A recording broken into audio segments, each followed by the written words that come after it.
Thank you so much. What a great honor it is for me to address this distinguished crowd. You're so successful, you're so eminent in the business world, but I have to tell you, you're not the most successful CEOs. The most successful CEO in this room is Rabbi Bookman.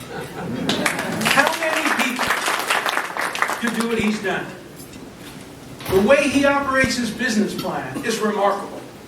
He discovers these brilliant, fantastic young men and their beautiful and brilliant and amazing young wives, sends them to obscure parts of the city and the state, gives them a pittance to start with, nothing to start with, and tells them, you're on your own. Make your own money, raise it, create a great Chabad house, and they do it. It's better than McDonald's. It's better than any of these companies. It's absolutely remarkable. I have urged the Harvard Business School over the years to do a case study of Chabad. How it started and how it spread all over the world. The only disappointment I had is when I watched the film The Martian and they landed on Mars, they weren't greeted by a Chabad shaliach. Had there been a Jew in that astronauts program, believe me, there would have been a Chabad shaliach on the moon waiting for them. It is absolutely remarkable. The work you do with young people, the work you do in bringing stability to people in a world that is so unstable. I'll tell you a story about that in just a couple of minutes. But first, I want to say a few things about the honorees. This is an amazing group of honorees. Of course, I've known John for many years. There's nobody like John in the world. I'm on his radio show all the time. It's the one I have to worry about the most. Why? Because it's street talk from New York. No BS. Straight down to earth talk. He asks me the kinds of questions that you know New Yorkers on the subway are asking themselves. And we always have a terrific time talking to each other. I don't know the other honorees. I've just met them tonight. I have to tell you, I'm so pleased there's a guy named Avi getting an honor because I was born with the name Avi. I was Avi until I was 18. And then my wonderful mother says, you know, Avi, you need a real name if you're going to college. So they picked Alan. And so I became Alan. But all my old friends still call me Avi. And you mentioned about a rabbinical oratory, a rabbinical style. I wasn't the best student in the world when I went to yeshiva. I went to yeshiva, Brooklyn Talmudical Academy, and the Rebbe called me in, Rabbi Zura, Orthodox Rabbi, called me in at the end of my last year. He says, Dershowitz, you know, you got a good mouth on you, but a brain, not so much. He said, we got to figure out something. We talk a lot, but you don't have to think a lot. He said, I have two suggestions. One, you could be a lawyer. Or second, he said, you could be a conservative rabbi. Well, I wasn't smart enough to be a rabbi. That was, by the way, an insult that he was expressing. He couldn't even say the word reform. But I couldn't be a rabbi, so I had to become a lawyer. But I wasn't a particularly good student, but I had one great memory of my years in high school. My best friend in high school was a guy my age named Tzvi Groner. I don't know if you know this story, but Tzvi Groner's uncle was the Rebbe's secretary, the new Rebbe. He had just been made the Lubavitch Rebbe. He was a young man. He was in his 30s, very handsome with a dark black beard. And one day, Tzvi and I would walk from our high school, which is very close to 770, and we sat down and had a bag lunch. And Rabbi Groner asked us some questions, and then suddenly this man walked in. And it was as if, the lights in the room went on. It was the Lubavitch Rebbe, as a very young man. And he stopped me and he says, what Gemara are you learning? What page in the Talmud are you learning? And I told him it was Baba Kama, and he started asking me questions. He was giving me a bechina, a test.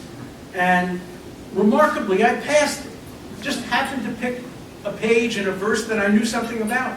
So I passed my first test. It was my first meeting, but not my last meeting, with one of the greatest men in the history of the world, the Lubavitch Rebbe. And it had a big impact on my life. And I have continued to work closely with Chabad over many, many, many years. The second time I really met and worked closely with Chabad was in the 1970s, when I was deeply involved in defending Soviet Jewry and trying to bring about an end to the Soviet Union and trying to get 1 million, maybe even more than 1 million Jews out of the Soviet Union. And the Rebbe and I met and we discussed the tactics for doing that. We had a little bit of disagreement. I wanted to involve myself in marches and protests and legislation, and the Rebbe said, let's do it quietly behind the scenes. And we had a long discussion, and finally the Rebbe said to me, look, you do it, what you have to do, I'll do what I have to do, and maybe together they will work. And it ended up in one of the greatest human rights successes in modern history. Millions of Soviet Jews, oppressed, discriminated against, imprisoned, were allowed to leave and went to Israel and the United States. And in Israel, they are a startup nation. They're the ones who created the new Israeli economy, that turned the Israeli economy from oranges to apple, and from an agrarian economy to one of the greatest high-tech economies in the world, largely as the result of Soviet innovation. So I had that experience with the Rebbe. Then my third experience, then I had another experience. I introduced Arthur Goldberg, who was running for governor of New York. And his running mate was a very distinguished man named Basil Patterson, whose son graces us here today. And so I worked very closely with Arthur and Basil, traveling the country, the world, around all over the state of New York, trying to campaign, unfortunately unsuccessfully. But I introduced Arthur Goldberg to the Rebbe, and the Rebbe gave him a blessing. He, of course, never took political sides on any issues, but that was my third. But then the most important encounter I had with Chabad was a young man. He had to be maybe 25, and his beautiful young wife, 23, 24 maybe, came to my office at Harvard. Already it was a remarkable scene. I don't remember ever before seeing a Chabad guy with a long beard and, the uniform coming to Harvard Law School, knocking on my door.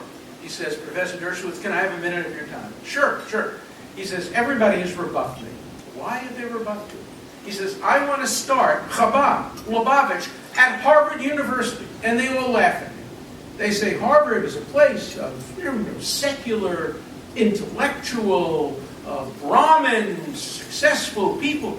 You want to bring the Lubavitch from Crown Heights in Brooklyn to Harvard? The dean said it's crazy. The president said it's crazy. The faculty said it's crazy. I said it's a great idea. It's a great idea, as long as you understand what your role is. And your role is not to try to be smarter than the professors. Sometimes rabbis at Hillel make that mistake. They're not going to learn philosophy from you. They're not going to learn literature from you. Harvard has the greatest professors in the world. You have to give them something they don't have. You don't appeal necessarily up here, you got to appeal here. You got to appeal to their neshama, to their heart, to their soul. You got to give them a sense of pride and attachment to their heritage, which they don't get in the classes. Long story short, Chabad started at Harvard. I was the first faculty advisor. We now have Chabad houses at virtually every major university in the United States of America. It is remarkable. And it keeps coming. The last time I went to Harvard, I go and speak every year to Chabad. They have a Friday night or Shabbat dinner. 600 students showed up. By the way, not all Jewish. The vast majority of them Jewish, but they bring their friends. They bring their friends because they understand the spirit. The one great thing about Chabad, they're not judgmental. I have gone to Chabad dinners. I remember one of the first Chabad dinners I went to, the guy sitting next to me was a young kid named Jared Kushner. We became friends as a result of Chabad.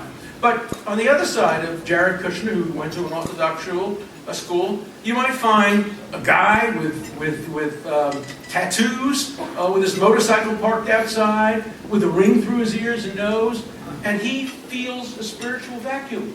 And he comes to Chabad, and nobody sits in judgment.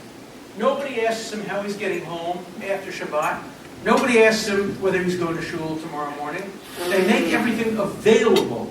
You get to do whatever you want, but nobody makes you do anything. In fact, I was on a television interview the other day with Israel, the one you mentioned, And I said, why are Jews in America, secular Jews, non-Jews, why are we so supportive of Chabad here in America? And why in Israel do you find that there is such a sharp separation in many instances between the secular and the religious? And I said, the reason is our First Amendment. Our First Amendment separates church, state, mosque, and synagogue. So the Lubavitch have no state involvement. They can't make me or you do anything. There's no such thing as a chief rabbi in the United States who has legal authority the way they have it in Israel. In Israel, there's too much of a mixture between the synagogue and the state. Too much of a mixture between the chief rabbinate and secular people. And secular people resent it when they're told they can't drive on Shabbat, or they can't go to a movie theater, or they can't go to a soccer game. It's none of the state's business to tell them what to do. The answer is that America is the most religious country in modern history. The most religious, modern, Western country. More people go to synagogue, to church, to mosques than in any other Western country in the world, precisely because we have separation of religion and state. And in Israel, although there's a growing religious minority, still the vast majority of the country is not only secular, but has some antagonism. So it's a very strong lesson for how the First Amendment is not only good for the secular aspects of society, it's good for religion. Who do you think invented separation of church and state? It was a man named Roger Williams, a minister from Rhode Island, who said you need to separate church from state, otherwise the wilderness of the state will begin to encroach on the garden of the church. He separated from church and state to support, to help, to support the church. And Chabad knows this, and they have the biggest menorah, and sure, they get individual members of government to light the menorah, but they don't make everybody light the menorah. It's there for people to see.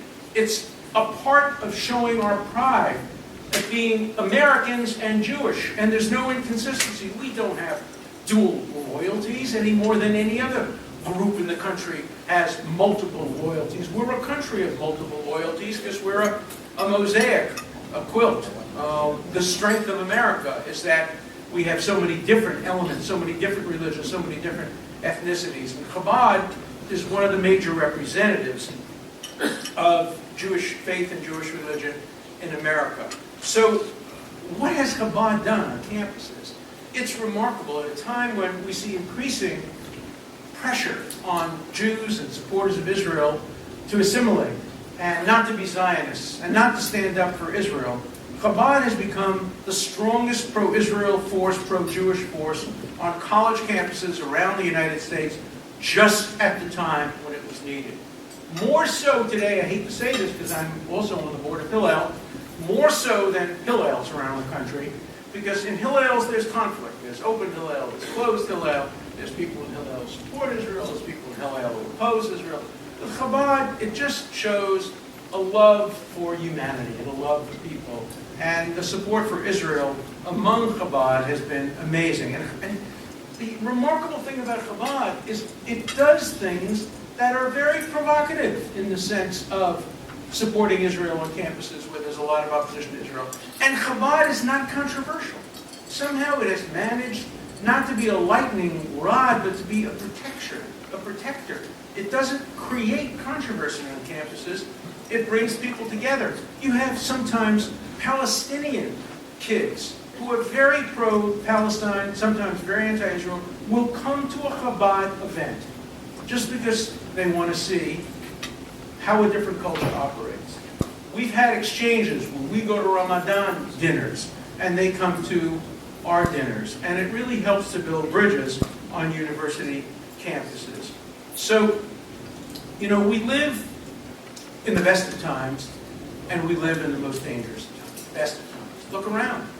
Has there ever been a more successful Jewish community in history than the American Jewish community? You do polls, people admire Jews, people admire their success. There is anti-Semitism, but it's diminishing, certainly diminishing from the time when I was in college and law school. This is a little bragging. I told you how bad a student I was, so to make this point, I have to tell you how good a student I became. So I went to Yale Law School, and I was first in my class I was editor-in-chief of the Yale Law Journal, which is the highest honor you can achieve, and I was going to be a Supreme Court law clerk. That's like being the #1 draft choice in the NBA. I applied to 32 Wall Street law firms and got turned down by every single one of them. I knew how Jackie Robinson felt, because I grew up in Brooklyn, and Jackie Robinson was the greatest ball player around, and it took him until he was 26, 27 years old to be able to break into the major leagues. So I understood what anti-Semitism was like. It doesn't exist. My son graduated Yale Law School 25 years later. Every law firm in the country wanted him. Today, every major law firm's senior partners, managing partners, are all Jewish. Sullivan and Cromwell turned me down. Now they call it Solomon and Kronstein. It's the Sullivan and Cromwell, but it's so dominantly Jewish. Its managing partner is a chassid. They have kosher kitchens. They have minions. They pause at 4 o'clock in the afternoon to daven mincha. Can you imagine Sullivan and Cromwell turning over their graves? And Bath and Swain and Moore and all these guys? So that kind of anti-Semitism is ended. What we have is something even worse. What we have is, on college campuses today, people using anti-Zionism as a pretext for anti-Semitism. Just last night, my dear friend Erwin Cutler, who used to be the Minister of Justice of Canada and the Attorney General of Canada, one of the greatest human rights fighters in the world today. He represented everybody, from Sharansky to Sakharov. He tried to help get Wallenberg. He's just an amazing human rights guy. He spoke at McGill University. He was honored. He got an honorary degree. And they tried to shut him down. They tried not to allow him to speak. And just today I saw a video of that, and then I saw a video of Parliament, the Canadian Parliament, where unanimously they rejected that approach and praised Erwin Cutler. So, we have people on our side. This is not a battle that we're going to lose. This is a battle, however, that we have to fight. People ask me all the time on the issue of Israel, are you a pessimist or are you an optimist? In Israel it's simple. They say a pessimist is somebody who says, oh, things are so bad they can't possibly get any worse. An optimist says, yes, they can. I'm not that kind of an optimist. I do think that things can get worse. We are in great times. Things are very good today. But if you look at the history of the Jewish people, good times too often have been followed by bad times. The Golden Age in Spain, the Weimar Republic. What could have been better than the Weimar Republic, where Jews became so important in every profession, in the legal profession, in the music profession, the acting profession, in the business profession. And within years, Hitler comes to power. Israel gets established, and immediately it's attacked by all of its surrounding neighbors. So being a Jew means you can never be a complete optimist. You can never say it's over. What our sources say, behold over door, in every generation, they come after us. We have so many prayers that reflect and represent the fact that we are the most discriminated minority in the history of the world. We're doing well. We're doing well. But we have to keep our guard up. And Chabad keeps up our guard. It keeps up our guard in so many different ways, physically and intellectually, but morally and spiritually. And you can't fight enemies unless you have the spiritual source behind you. And the spiritual source that Chabad gives, it energizes people, and it helps people have the resources and the wherewithal to fight back. I would say today that Lubavitch is probably the single most important Jewish organization in the world. It may be one of the most successful organizations in the world without regard to the Jewish qualification. It is absolutely remarkable. I just cannot stop praising what goes on. Every city I go to in the United States, they say, oh, you have an Orthodox synagogue, a Reform synagogue, conservative, and of course we have Chabad. I just came from Charleston, South Carolina, where my wife's family is from. Chabad. And it's very, very successful. Chabad school. They have Chabad day schools in cities that hadn't had day schools now for many, many years. And they attract not only Chabad kids, obviously, but they attract Orthodox kids, conservative kids, secular kids, kids with no real affiliation. So again, it's just, and why is it successful? It's successful because of folks like you. I'm looking around the room. I don't see a lot of Chabad people in this room. Chabad could never succeed if it just relied on its own community. It has to rely on folks like you, folks who live secular lives for the most part, but people of all religions and all backgrounds and all races who understand the virtue of Chabad. And I think that's so important. Look, I hate to say this, but history has shown that Jews need disproportionate power and influence to survive. We're often criticized. Oh, we have too much power. AIPAC is the second or third most important lobby in Washington. I always respond to that by saying it should be the first. It shouldn't be the second or the third, because Israel needs that kind of support. Chabad on campus should be the most prominent, because it has to fight back. The tragedy is that the best source of peace in the world is a strong Jewish nation and strong Jewish people. Why has Israel not been attacked for so many years? Because it now is qualitatively superior militarily to all of its surrounding enemies.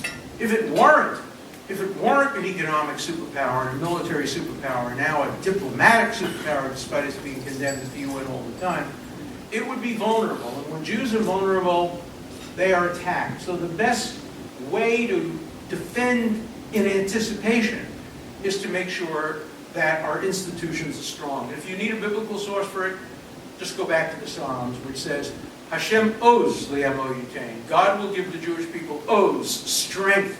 Hashem yivarech et amo b'shalom. Only then will the Jewish people have peace. Peace comes through strength. Never, ever be ashamed or embarrassed about using the wealth you've accumulated. You made it by the sweat of your brow. Nobody gave it to you. The people in this room are the ideal American dream. You have been successful, whether you come from a Greek-American family, an Italian-American family, an African-American family, a Jewish-American family. You've made it. You've made it because you worked hard and you lived the American dream. And don't let anybody ever make you feel guilty for using what you've earned to help your people, to help peace, and to help all the people. So in the last analysis, I'm an optimist, and I'm an optimist in the real sense. And why am I an optimist? In large part because I know that Chabad will always be there for us. Thank you all very much, and keep contributing.